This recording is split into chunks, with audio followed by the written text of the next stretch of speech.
Chapter 22. Creating a cohesive visual system. From archetype to system. Choosing an archetype gives an artist direction.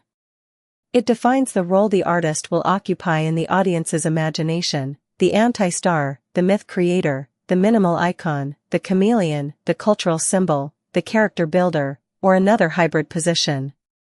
But an archetype alone is not yet a visual identity. An archetype is the strategic center.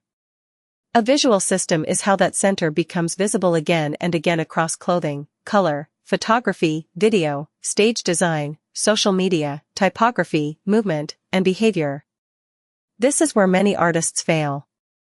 They create one strong image, one impressive video, one memorable outfit, or one striking cover. Then the next release looks unrelated. The audience may enjoy each piece, but nothing accumulates. Nothing compounds. The artist remains visually interesting but not visually recognizable. A cohesive visual system solves that problem. It turns isolated creative decisions into a repeatable language. It gives the artist a set of codes that can survive different songs, budgets, platforms, collaborators, and eras.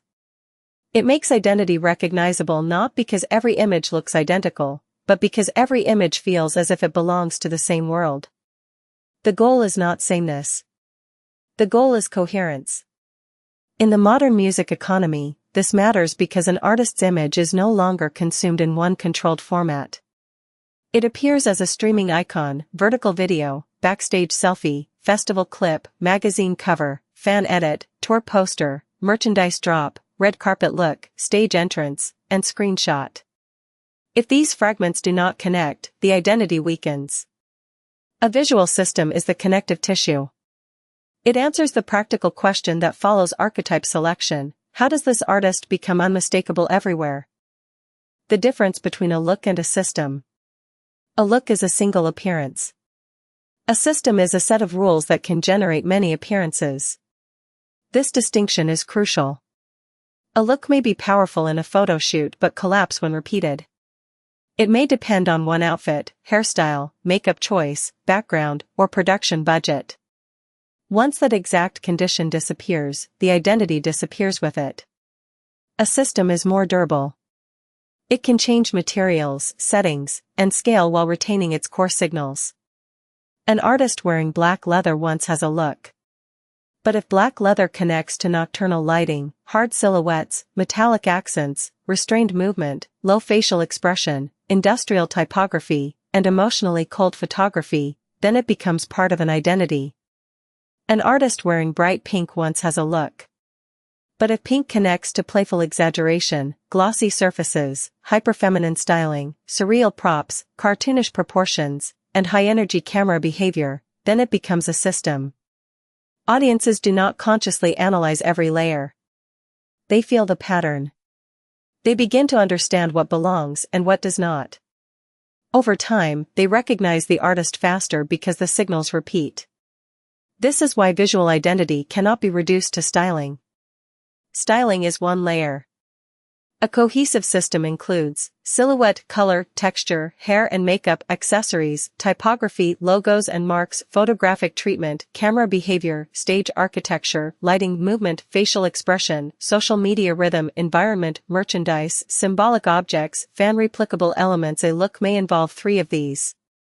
A system connects them. Billie Eilish's early identity was not only oversized clothing. It was oversized clothing plus acid color, low posture, blank or confrontational facial expression, horror pop undertones, anti-glamour framing, and an attitude of refusal. Bad Bunny is not only colorful fashion. His system includes Caribbean specificity, gender fluidity, sportswear, nails, sunglasses, humor, sensuality, protest, and cultural confidence. Travis Scott is not only earth tones or streetwear. His system connects dystopian landscapes, amusement park mythology, utility silhouettes, flame motifs, brown and orange palettes, and ritualized crowd energy.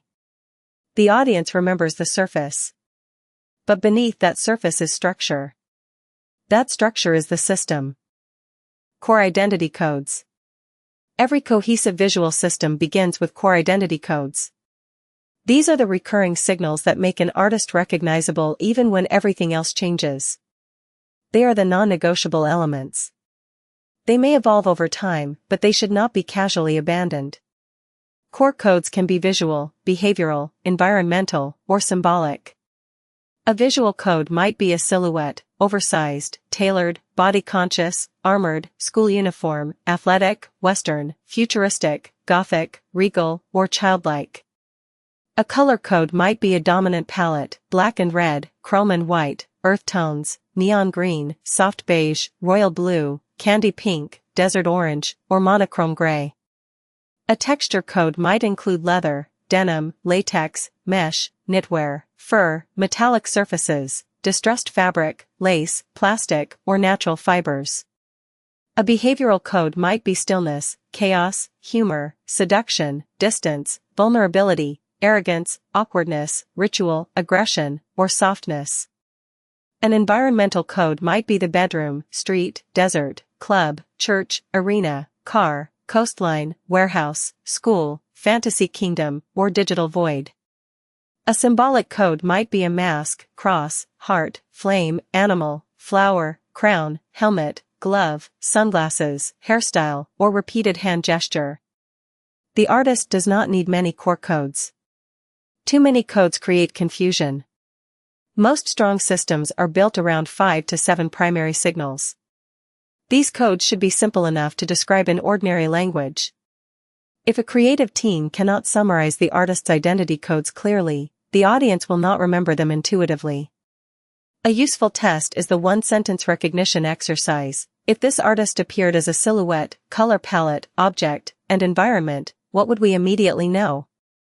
For a minimal icon, the answer might be clean silhouette, muted palette, controlled expression, negative space, luxury restraint. For an anti-star, it might be oversized form, awkward posture, bedroom intimacy, anti-glamour styling, emotional directness. For a myth creator, it might be symbolic props, extreme scale, ritual lighting, world-building environments, distorted reality. For a cultural symbol, it might be regional references, local fabric or styling codes, rooted movement, global polish, and cultural confidence. The clearer the codes, the easier it becomes to scale the identity. Primary, secondary, and flexible elements. A visual system should not treat every element as equally important. If everything is mandatory, the system becomes rigid. If nothing is mandatory, it becomes vague.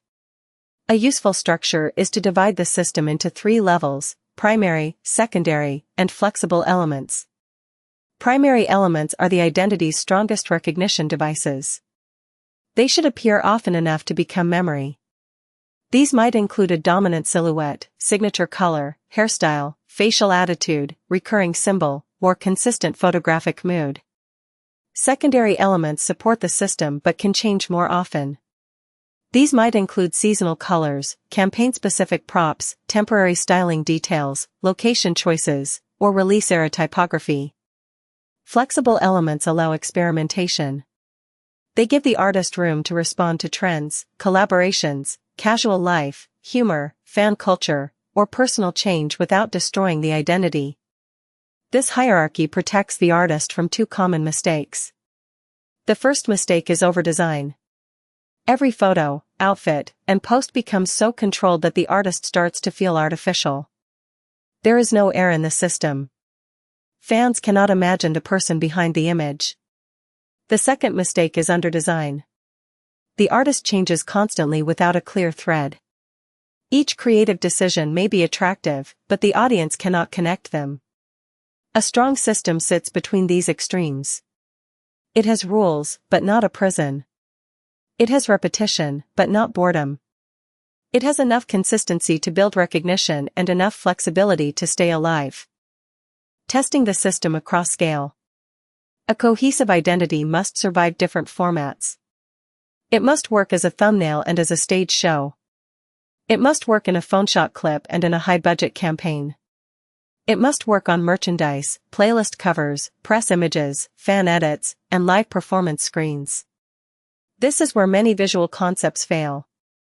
They look beautiful in a controlled mood board but disappear in real conditions. The system should be tested through several questions. Can the identity be recognized in 1 second? Can it survive cropping? Can it survive bad lighting? Can it survive motion? Can it work when the artist is not in full costume? Can fans imitate at least one element? Can the system expand into spectacle without losing its core? Can it contract into a profile icon without becoming generic? These questions connect directly to the modern conditions discussed in the previous chapters. Performance demands scale, distance, movement, and physical durability. Social media demands compression. Viral loops demand repeatable gestures, shapes, colors, and behaviors. A system must be designed for all three. If the identity only works in a fashion editorial, it is incomplete. If it only works on TikTok, it may not build long-term mythology. If it only works on stage, it may fail in the feed. The strongest artists build systems that expand and contract. A costume becomes a silhouette. A stage environment becomes a color field. A gesture becomes a loop. A symbol becomes merchandise. A lighting scheme becomes a memory device. When to break the system? Coherence does not mean permanent repetition. Artists change. Music changes. Bodies change. Audiences change. The visual system must be able to evolve. The question is not whether to break the system. The question is when, why, and how. A break may be necessary when the music has shifted dramatically. A softer album may require intimacy that an aggressive visual language cannot provide. A dance record may require movement that previous styling restricted. A more mature project may need restraint after years of maximalism. A break may also respond to public perception. If fans associate the artist with innocence, the artist may introduce danger or sexuality. If they are seen as chaotic, they may introduce control. If they are seen as inaccessible, they may introduce warmth. A break may also be needed when a code becomes overexposed. If the audience, competitors, or fan culture repeat a signal so much that it turns into parody, the artist may need to evolve before the image loses power. However, a strong break usually preserves at least one continuity thread. That thread might be the face, posture, symbolic object, emotional tone, typography, color accent, cultural reference, or movement style. Without continuity, the break becomes a reset. With continuity, it becomes evolution. The strongest visual transformations feel surprising and inevitable at the same time. The audience thinks, this is new, but it is still them. The practical sequence. For artists building a visual system from the ground up, the process should follow a clear sequence. First, define the archetype. Decide the role the artist plays in the audience's imagination. Second, identify emotional keywords. These might include cold, intimate, playful, sacred, dangerous, nostalgic, luxurious, unstable, tender, rebellious, artificial, grounded, ceremonial, wounded, or ecstatic. Third, translate those words into visible codes. What silhouette, color, texture, environment, movement, and facial language express those emotions? Fourth, choose primary elements. Select the few signals that must repeat often enough to become memory. Fifth, choose secondary elements. Define what can change by campaign, season, release, or platform. Sixth, leave flexible space. Allow room for spontaneity, casual life, and experimentation. Seventh, test the system across scale, thumbnail, stage, social feed, merchandise, cover art, and fan imitation. Eighth, document the system with references, rules, examples, and anti-examples. Ninth, repeat the system long enough for the audience to learn it. 10th, evolve with intention. The ninth step is often the hardest. Artists and teams become bored with their own codes before the public has fully registered them. Because the artist sees every fitting, edit, reference, and draft, the system may feel old internally while still feeling new externally. This internal boredom causes premature reinvention. But recognition takes time. The audience needs repetition. Platforms need repetition. Fans need repetition. Journalists need repetition. Designers need repetition. Only after the system is learned does variation have power. The point: identity as an operating system. A cohesive visual system is not decoration around music. It is the operating system through which the music becomes visible. It organizes the artist's body, clothing, colors, environments, symbols, graphics, motion, and media behavior into a language the audience can learn. It allows the artist to move between streaming platforms, social feeds, stages, campaigns, interviews, and fan communities without dissolving into unrelated images. The system does not replace instinct. It sharpens instinct. It does not remove authenticity. It gives authenticity a form. It does not prevent change. It makes change readable. In the contemporary music landscape, attention is fragmented and identity is constantly compressed. A listener may encounter an artist first through a 10-second clip, cropped image, playlist thumbnail, or fan edit. In that moment, the artist's visual system must signal genre, emotion, persona, quality, difference, and memory almost instantly. A single outfit cannot do that. A single logo cannot do that. A single video cannot do that. Only a system can. The archetype tells us who the artist is becoming. The visual system teaches the world how to see them.